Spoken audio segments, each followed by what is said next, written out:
commission doesn't make the world go completely around. I know it can be great, but if you don't have a clue what Medicare is or how to sit in the room with a client, it may be worth it to take street level comp and find out that you can get weekly trainings and you can get access to different toolkits and figure out what you need and interview for that versus, oh, I have to make all the money, because 70% of zero is zero. Welcome to Stay Paid Insurance and Financial Marketing. Unlock the secrets of success in insurance and financial services, where each episode delivers valuable tips and strategies to elevate your marketing game and help you succeed in both life and business. Brought to you by Reminder Media.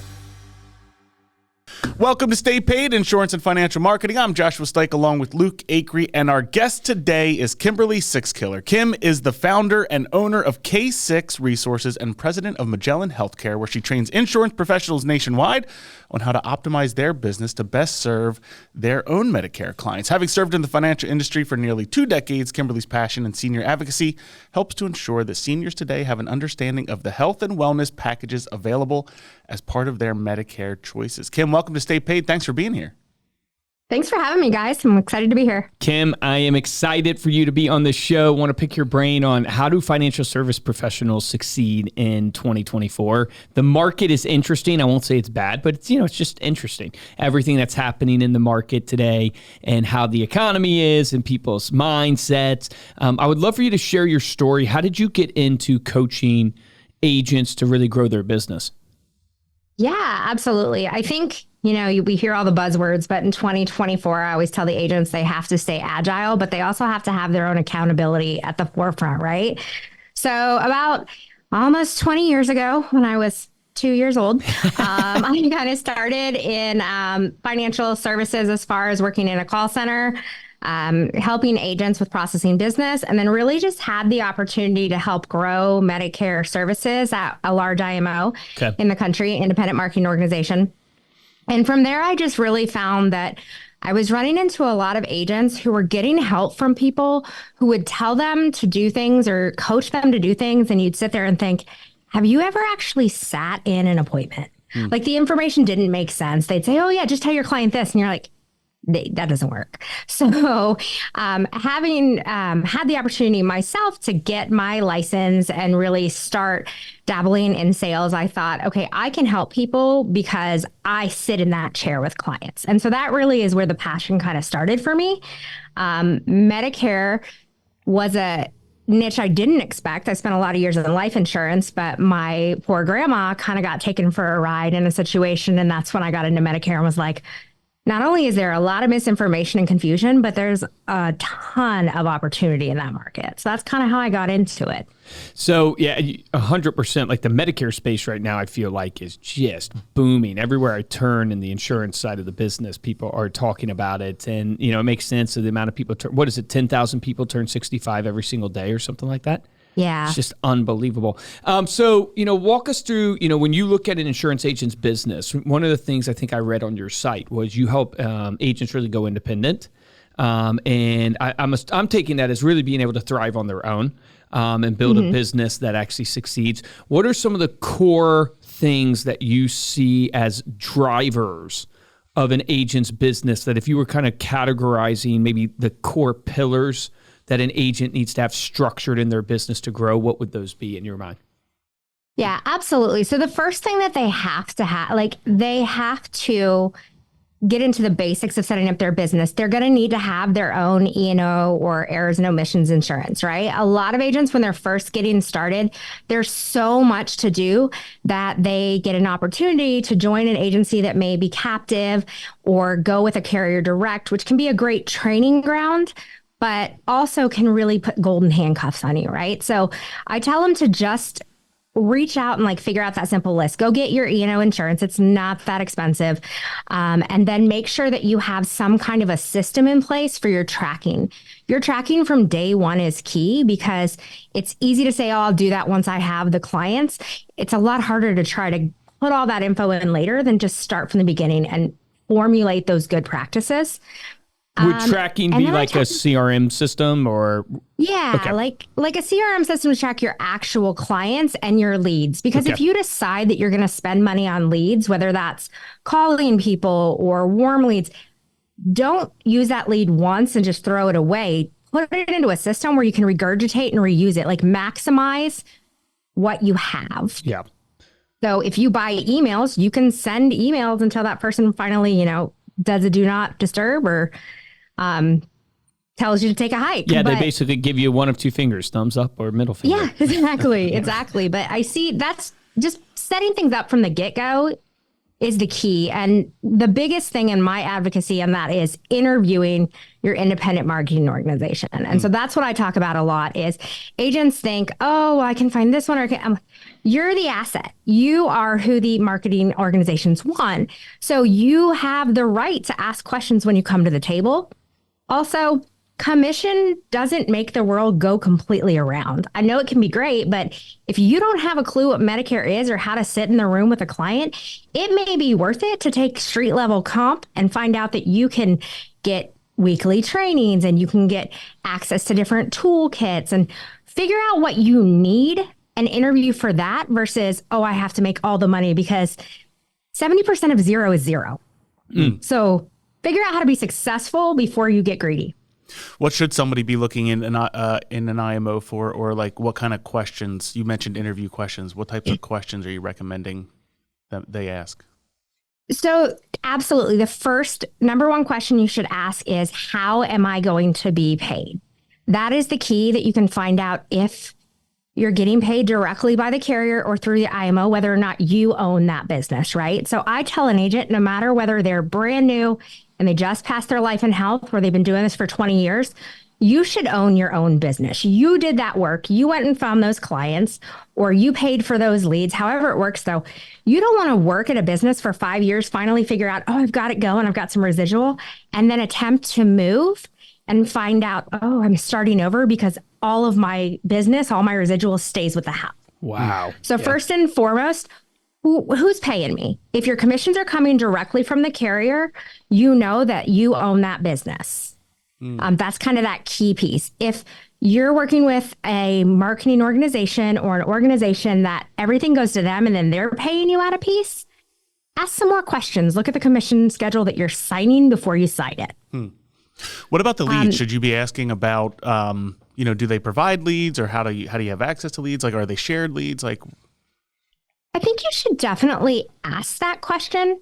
It's my least favorite question that I discuss, but you should ask it because you should know what you're getting into, right? Like, it's like a marriage. What am I signing up for? However, if you have an organization that says, we will give you all the free leads you want, but you don't know how to make a sale, what are you going to do with those leads? So again, you have to know what skills where are my strengths? Where are my challenges? What do I need to decide what's more important, right? So ask them about training, what tools. One of the biggest things on tools is who's paying for the systems. So for example, with Magellan Healthcare, we cover the cost of all systems for our agents with the exception of their CRM. And the reason we don't cover the CRM is quite simple. They can pick anyone they want, and they own that data. They own that platform. Well, they run that platform. But as far as quote tools, I mean, there are quote tools out there that all of the major marketing organizations use that are 7 digits a year to use. So you want to make sure somebody's letting you use that and not charging you for that service because you can get it from other organizations. Gotcha. Yeah, no, I totally agree. So when you look at the training, right? Because sales, helping you close a deal is so important. What do you see in terms of like the working of a lead and the follow up, and what are you guys training on in terms of like how often someone should be calling their leads, how long it takes to close a lead? What do you guys train on or see from your experience? So I know that we're a bit unique because we don't really train our agents to work off of cold leads, just because a lot of the agents we're working with are already in the financial industry, or we're targeting working with agents who partner with a financial house. Yep. But we tell them that obviously it takes multiple touches, normally 5 to 7 touches before you're going to actually get the engagement of that lead. As far as cold calls, we don't really train on it, but if you're going to do it, you've heard of the good old triple dial. It works. It's not the best practice, but it works. It'll get you clients on the phone and you can make the sales. But we just tell them come at everything from a educational standpoint and how can I help you, and the sales follow. I know not everyone agrees with that, but people can smell sales. They can smell BS. And so come at it from helping someone, and you're far more likely every time to get into that household and the financial house. How do you start the combo, or how do you get people into the funnel? Are you guys teaching people to create like an educational ebook on a topic, or maybe it's like a seminar? Like, how does the lead generation happen? Because when people say, I believe in education and not like cold calling and stuff, that's great. But it's like, well, what do I do today to get a lead in the door, right? People know activity-wise I can pick up the phone. They don't know how to educate if somebody isn't asking for education, so they don't know how to start, if that makes sense. No, absolutely. So the number one thing that we do educate on is that seminar approach. So we have thousands of agents nationwide when you consider our financial side of the house and our Medicare side of the house. But we actually see that the Medicare seminars perform far better. And it's because people are truly confused and want to get that information and don't necessarily find good avenues for it. So we will tell them to host a seminar. They have a couple different ways they can do that. You can do an online webinar seminar. Obviously, we saw those pop up during COVID, and they have not lost their place. However, we've seen that shift where people really want to get back in the room, right? People are over it. They're over always being online. Some still like it. But so we tell them you can either run a seminar where you provide a meal or a snack. You just have to stay within those Center of Medicare and Medicaid requirements, which means it's a far less expensive meal than you would like an annuity seminar. Give them a Ritz cracker. Give them a Ritz cracker. Ritz cracker. It's, there are some really cool things you can do with it. I have an agent out of Texas who he partners with a small home-owned Mexican restaurant. And so he is able to do it for about $7.50 a head, which sounds crazy. But they do water and iced tea, and they do enchiladas, and he does chicken and cheese enchiladas, rice and beans. But you think about, except for the chicken, most of that is super cheap, right? Mm-hmm. And he's helping out a small local business. And the big catch on it is everybody loves that business. So people are like, oh yeah, we can go get free enchiladas at this place. So it's getting creative with it. And if you don't want to do a restaurant, then work on getting into your local community centers or into your local libraries. Libraries are a little harder just because there are a lot of Medicare agents, so a lot of them have kind of cornered those. Interesting. A really cool place, honestly, is churches, synagogues, mosques. Look, insurance is non-denominational. So you should be able to go in and be respectful and still help people. So that's a great place. Guys, I found something that will bring us all together. Insurance. Yes. Oh, that's awesome. My dad's a pastor, so hopefully we all are going to turn 65 someday. Yeah. So what do you see closing rate wise on seminars? Like for 10 people that show up, like am I getting one appointment? What do you see with your just experience talking to agents, working with agents? What do you see appointment rate? And then closing rate's a lot on the individual, but there's got to be something you guys look for benchmark wise. All of it is really based on the agent individual, right? But I always tell the agents, let's say they send out the mailers, you have the math that you do with the mail house to get the room full.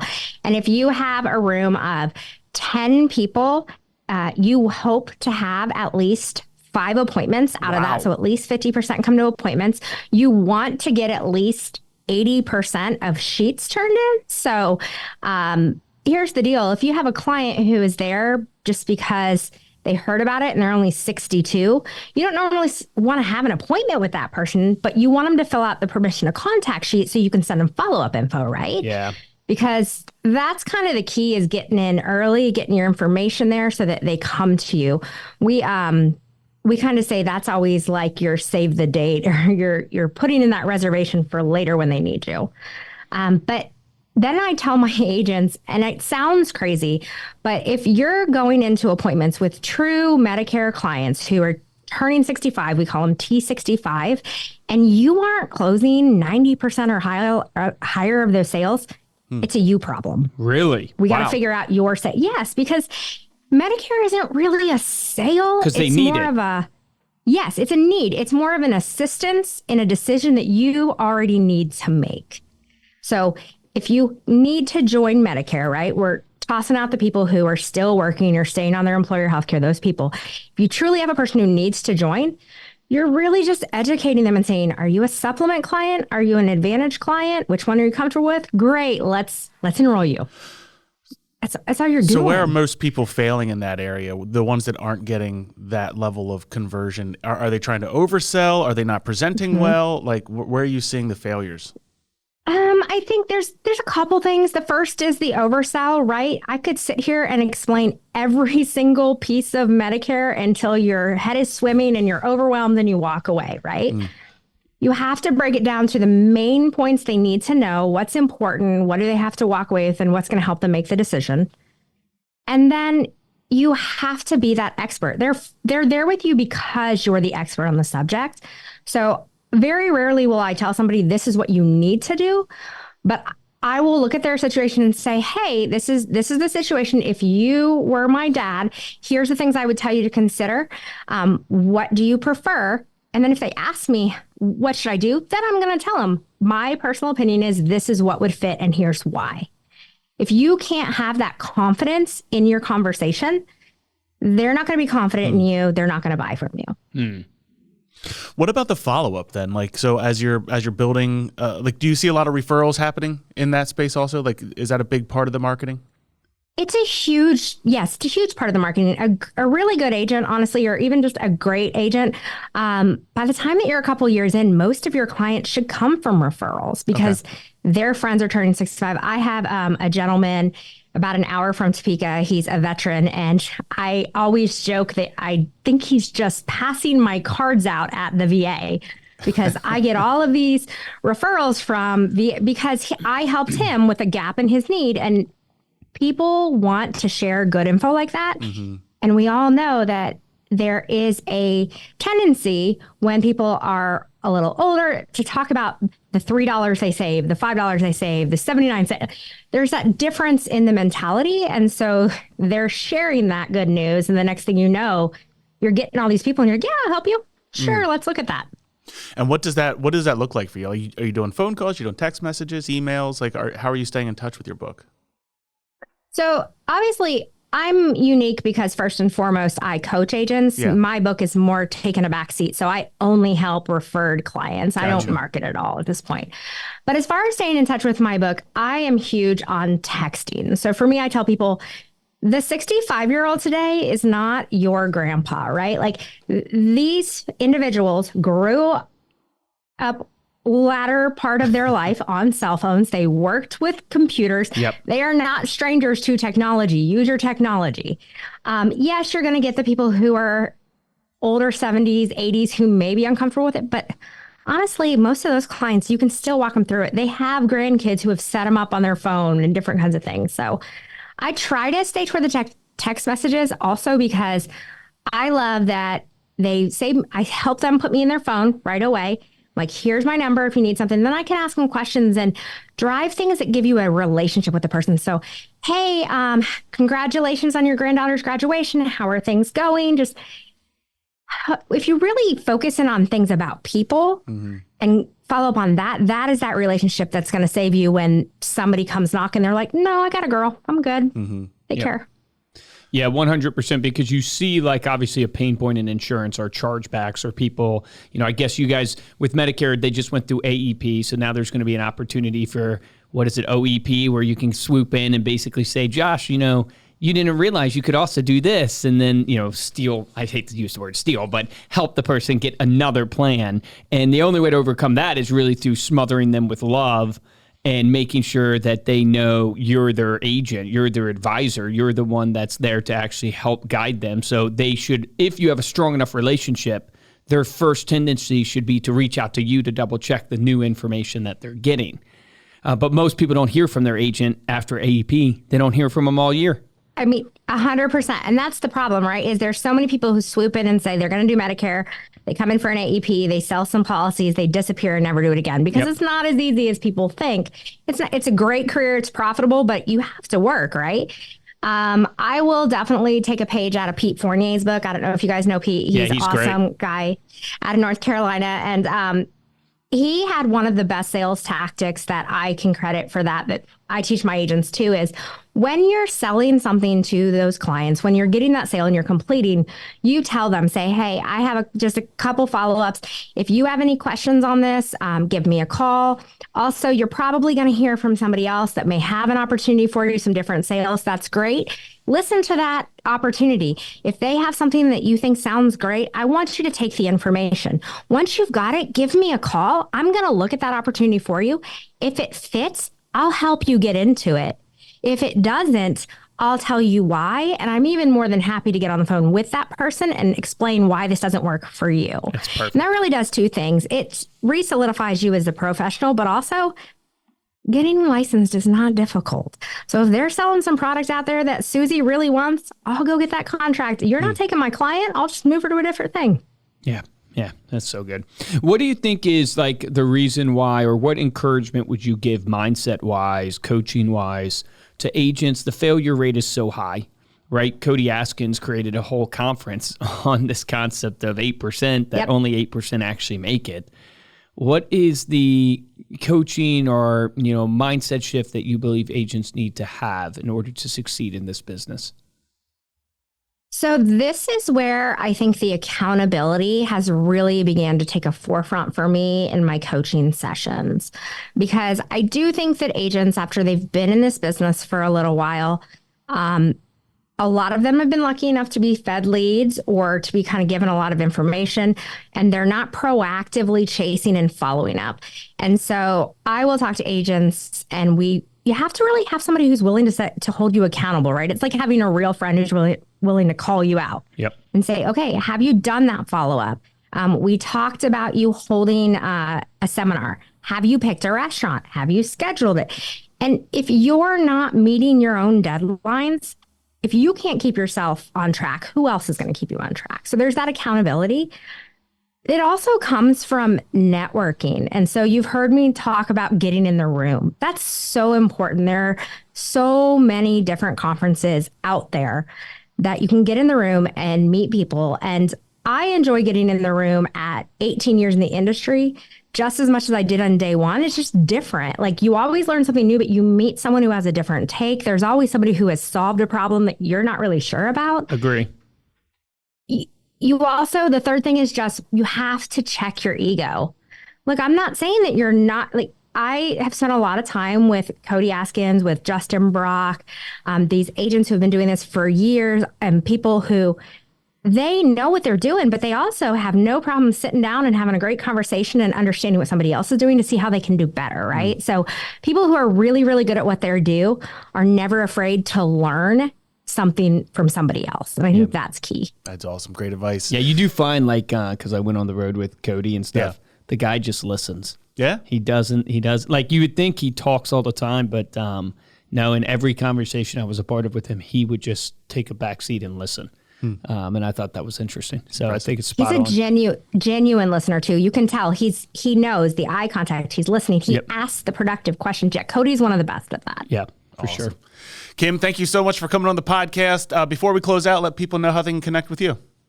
Yeah, if anybody wants to connect with me, they can email me at the letter K, number 6 at magellanfinancial.com, or they can get with me through the website partnerwithmhc.com. Awesome. Thank you again. And thank you all so much for listening. You can dive deeper into this episode, get the show notes over at staypaidpodcast.com. We'll also put those links that Kim mentioned on that post as well. And if you enjoyed this episode and want to show your support, head on over to Apple Podcasts, drop us a 5-star review along with a comment. We will read it here on the show. And the best way to support us is to simply share this episode with someone that you know. If you want to get hold of me or Luke, you can email us at podcast@remindermedia.com. And of course, you can follow us on social media. We are at Stay Paid Podcast. For this episode of Stay Paid, I'm Joshua Stike. Guys, I'm Luke Acree. Kim, thank you so much for coming on. Everyone listening to this, my action item for you on this. One is check your ego at the door. I thought that was great. Ego, if you can control your ego, you can control your life. But the real action item, you heard her talking about the closing rates, right? 90%. You should be closing 90%. You should be getting 50% of these people at your seminar to set an appointment with you. And I think the good action item for you is, do you even know your closing rate right now? Do you even know what it is? Because that's where you have to start. If you go back to the beginning of this conversation, what did Kim say? She said you need to track what you're doing, because you can't measure what you don't track, and you can't improve what you don't measure. And so you need to look at your closing rate and understand where it's at. And now you have a benchmark for yourself, especially for my Medicare agents listening to this. If you're not closing 90%, then you know you have a sales problem, which means you need to go back into training. You need to look at the people that you can get around, change your environment to find people who've done what you want to do and get their advice. Remember, the difference between top producers and mediocre producers in every business is top producers take action. Take action on that today.